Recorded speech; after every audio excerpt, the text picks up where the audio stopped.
हम अपना अनुभव कहते हैं, जितनी असुविधा होती उतने श्यामा श्याम में मन डूबता है, जितनी सुविधा होती विषय में डूबता है, श्यामा श्याम में नहीं। इसकी चाल में मत फंसो, आपके लिए कह रहा हूं। कुछ दिन पहले एक उपासक कई बातें रखी कि मेरी अशांति का कारण मेरा मंत्र में मन नहीं लगता। चलो राधा राधा बोलो, इसमें भी नहीं लगता, किसमें लगता है? इसमें लग, चलो वो जपो। मुझे बाहर निकलना अच्छा, कमरे में पड़े रहो, वहीं टिफिन आ जाएगा, वहीं दूध आ जाएगा ना, मुझे सब अब खड़े रो रहे हो, क्या करें? भागो, कहाँ भागोगे? भागो, देखो विश्राम मिलेगा।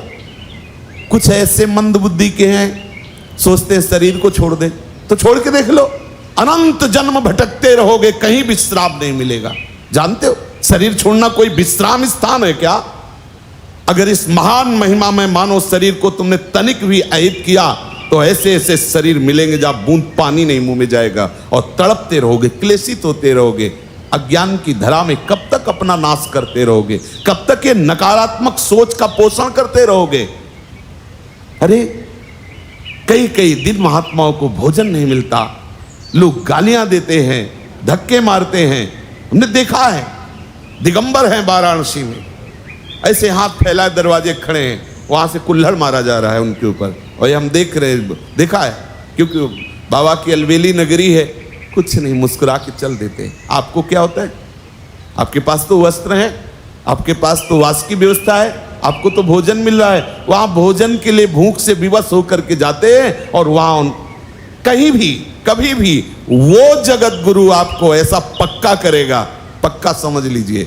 आप सोचें कि प्रतिकूलता ना आवे, ऐसा हो नहीं सकता, लिख लीजिए। यदि आप सच्चे मार्ग पर चलेंगे तो इसकी चढ़ाई ही प्रतिकूलता है।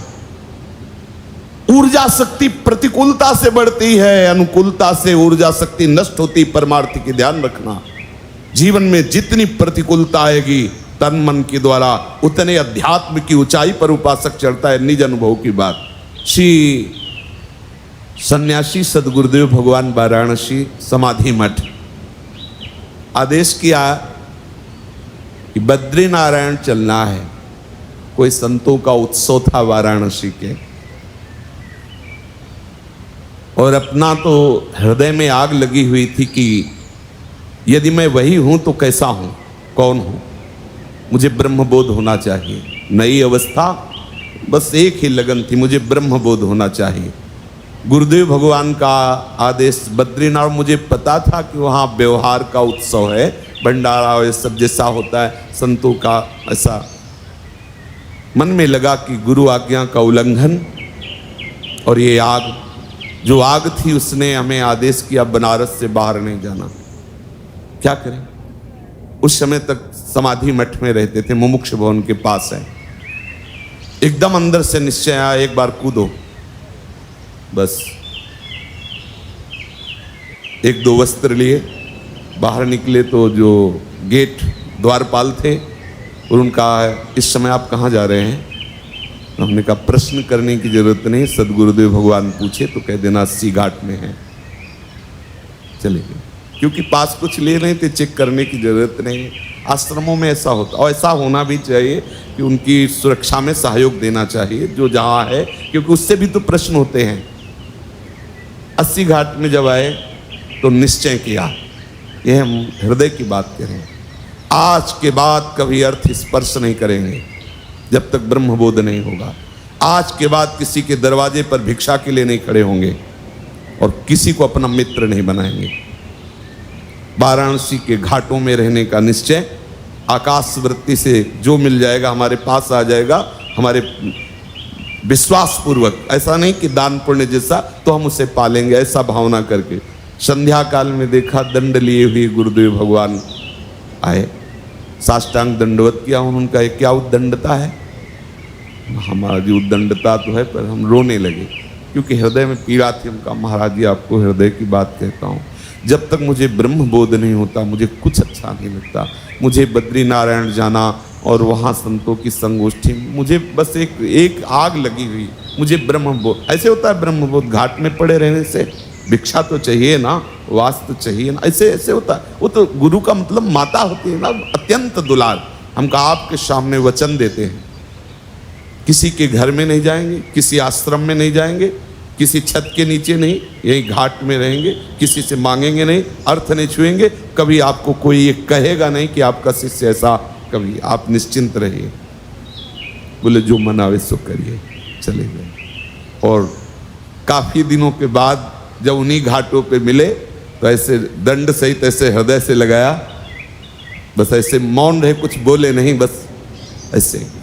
अब कभी इतना सेतुआ मिल जाता जैसे भिक्षुकों को बांटते हैं, कभी 1-2 पीस बर्फी मिल जाती, गंगा जलपान, कई कई दिन।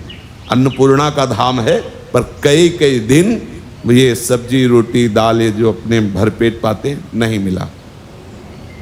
एक दिन विवस्ता हुई, गुरुदेव को वचन दिए थे, इसलिए मांगना का तो भाव ही नहीं था आश्रम में किसी के जाने का। नहीं तो मुमुक्ष भवन में खुला संतों के लिए भंडारा, आप जब जाओ वहां भिक्षा मिलती है। लेकिन वो जो आग थी ब्रह्मबोध प्राप्त करने की, उसने ये सब कर दिया। दरवाजे पे जाके बैठ गए, मांगना नहीं है लेकिन बैठ गए। अब वहां से जो गृहस्थी के मुखिया थे वो निकले, कैसे बाबा बैठे हो? ऐसे ही बैठ गए। भोजन पाओगे? उनका जैसी प्रभु की इच्छा, महादेव की जैसी इच्छा, बैठो। 2 घंटे तक नहीं आए, 2 घंटे बाद आए। अच्छा भोजन के लिए हमने नहीं कहा था, उन्होंने ही कहा, पर गए इसी इरादे से थे अंदर से कि कुछ तो उनका हम लोग प्याज लहसुन पाते हैं, आप प्याज लहसुन पाते हैं? उनका नहीं। तो बोले फिर जाए। बहुत हंसी आई मन की चाल पर जब बाहर ले का, ठीक इसको ठीक दंड दिया गया। ये तो ये परमार्थ क्या है आपने अभी देखा नहीं है, लेकिन उसी परमार्थ का फल आपको केवल आज्ञा पालन से मिल जाएगा। आपने देखा कहाँ है कि मन कैसा उपद्रव करता है, किस किस तरह से, और ठाकुर कैसे जला के उसे परिपक्व करते हैं। ये वृंदावन धाम है, ये सब आपको यहाँ नहीं करना है। आप तो बस श्यामा श्याम श्यामा श्याम रज में लुटना है। जब हम आपको समझाते हैं तो आपको लगता है कि कुछ तो हम में है। आप ये नहीं समझते कि माँ बच्चे को दुलार करती तो बच्चे की योग्यता देख के करती, क्या मेरा बच्चा है इसलिए दुलार करती। इसलिए सब, चाहे गृहस्थ हो चाहे विरक्त हो, गुरु वचनों के अनुसार चलोगे तो परमार्थ की ऊंचाई पर स्थित हो जाओगे। और मन की चाल पे चलोगे तो भटकना ही है।